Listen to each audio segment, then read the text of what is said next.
बिहार एक बहुत बड़ा दांव खेल रहा है, एक ऐसी आर्थिक रणनीति पर जो पूरी तरह से एंटरप्रेन्योरशिप पर टिकी है। तो सवाल यह है कि क्या ये दांव बिहार की किस्मत बदल सकता है? चलिए आज इसी की गहराई में उतरते हैं। सबसे पहले चलिए इस एक आंकड़े पर गौर करते हैं। 59,637 रुपए। ये 2022-23 में बिहार की प्रति व्यक्ति आय हैं। ये नंबर हमें बिहार की आर्थिक जमीनी हकीकत बताता है। और अब इसी आंकड़े की तुलना पूरे देश के औसत से कीजिए, करीब करीब 1,97,000 रुपए। ये जो इतना बड़ा अंतर है ना, यही हमें सीधे बिहार के सबसे बड़े आर्थिक विरोधाभास की तरफ ले जाता है। तो ये आर्थिक विरोधाभास, ये इकोनॉमिक पैराडॉक्स आखिर है क्या? चलिए इस पहेली को समझते हैं। देखिए, ये एक थोड़ी अजीब सिचुएशन है। एक तरफ तो बिहार की इकॉनमी बहुत तेजी से बढ़ रही है, लेकिन दूसरी तरफ आम लोगों की कमाई में वो ग्रोथ नहीं दिख रही। और यही वो चुनौती है जिससे निपटने के लिए सरकार नीतियां बना रही है। ये चार्ट इस विरोधाभास को बिल्कुल साफ साफ दिखाता है। आप देखिए, बिहार की इकॉनमी 10.6% की रफ्तार से बढ़ रही है, जो देश के 7.2% के औसत से कहीं ज्यादा है। तो सवाल ये उठता है कि विकास तो हो रहा है, पर इसका फायदा जा कहाँ रहा है? और ये हैं कुछ असली चुनौतियां। प्रति व्यक्ति आय देश के औसत का सिर्फ 1/3 है, और जो बात सबसे ज्यादा परेशान करने वाली है वो है युवा बेरोजगारी। बिहार में ये दर राष्ट्रीय औसत से भी ज्यादा है। और ये एक ऐसी प्रॉब्लम है जिसे सिर्फ ग्रोथ रेट के नंबरों से हल नहीं किया जा सकता। तो इस आर्थिक विरोधाभास के जवाब में सरकार ने एक बहुत बड़ा और कह सकते हैं साहसिक दांव खेला है। और ये दांव है एंटरप्रेन्योरशिप यानी उद्यमिता पर।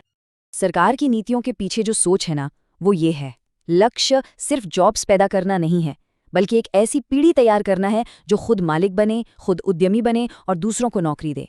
मतलब जॉब सीकर से जॉब क्रिएटर्स बनाना। और इसका सीधा मतलब ये है कि बिहार सरकार ने ये फैसला किया है कि वो एंटरप्रेन्योरशिप को बढ़ावा देने के लिए बड़े पैमाने पर पैसा लगाएगी, क्योंकि सरकार मानती है कि यही आर्थिक तरक्की और रोजगार पैदा करने का मेन रास्ता है। तो चलिए अब देखते हैं कि अगर कोई बिहार में अपना बिजनेस शुरू करना चाहता है तो सरकार ने उनके लिए कौन से 2 खास रास्ते बनाए हैं। ये 2 रास्ते दरअसल 2 अलग अलग तरह के बिजनेस आइडियाज और एम्बिशंस के लिए हैं। चलिए एक एक करके दोनों को समझते हैं। यहाँ आप साफ साफ देख सकते हैं, एक तरफ है मुख्यमंत्री उद्यमी योजना। ये पारंपरिक बिजनेस के लिए है, जैसे कोई छोटी फैक्ट्री या सर्विस सेंटर। दूसरी तरफ है बिहार स्टार्टअप पॉलिसी, जो नए, इनोवेटिव और हाई ग्रोथ आइडियाज के लिए हैं। तो पहले बात करते हैं उद्यमी योजना की। इसका मेन मकसद है पारंपरिक, छोटे और मीडियम लेवल के बिजनेस को शुरू करने में मदद करना।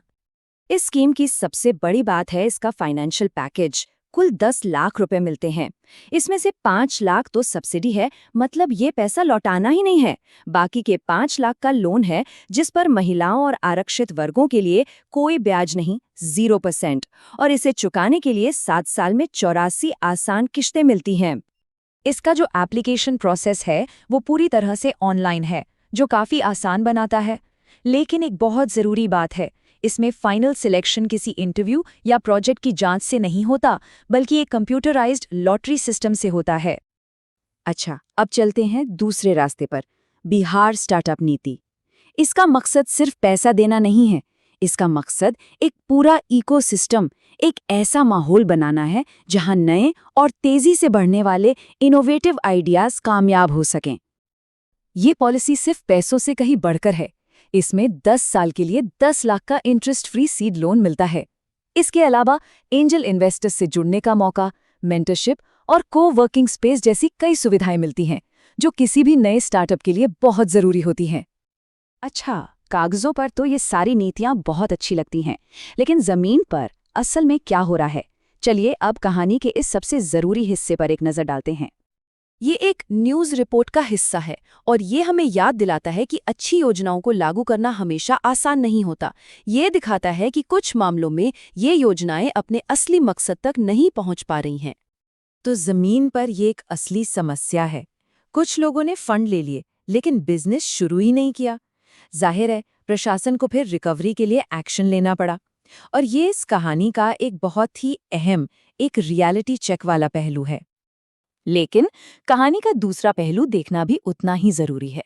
उसी जिले में जहां वो 29 डिफॉल्टर थे, वहीं 1400 से ज्यादा नए बिजनेस इसी योजना के तहत सफलतापूर्वक शुरू भी हुए हैं। तो हाँ, कुछ नाकामियां हैं, लेकिन इस योजना का एक बहुत बड़ा पॉजिटिव असर भी दिख रहा है। तो ये सब जानने के बाद हम बिहार के भविष्य के बारे में क्या कह सकते हैं? आगे क्या होने वाला है?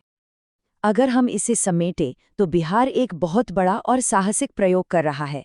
वो सरकारी पैसे का इस्तेमाल करके जमीनी स्तर पर एंटरप्रेन्योरशिप की एक लहर पैदा करना चाहता है। नतीजे मिले जुले हैं, पर उम्मीद जगाते हैं। ये रास्ता लंबा और मुश्किल है, पर इसकी एक शुरुआत तो हो चुकी है। और आखिर में ये हमें एक बहुत बड़े सवाल के साथ छूट जाता है। क्या सिर्फ एक स्टार्टअप क्रांति बिहार की इतनी गहरी आर्थिक खाई को भरने के लिए काफी होगी? इस सवाल का जवाब तो हमें आने वाला वक्त ही देगा।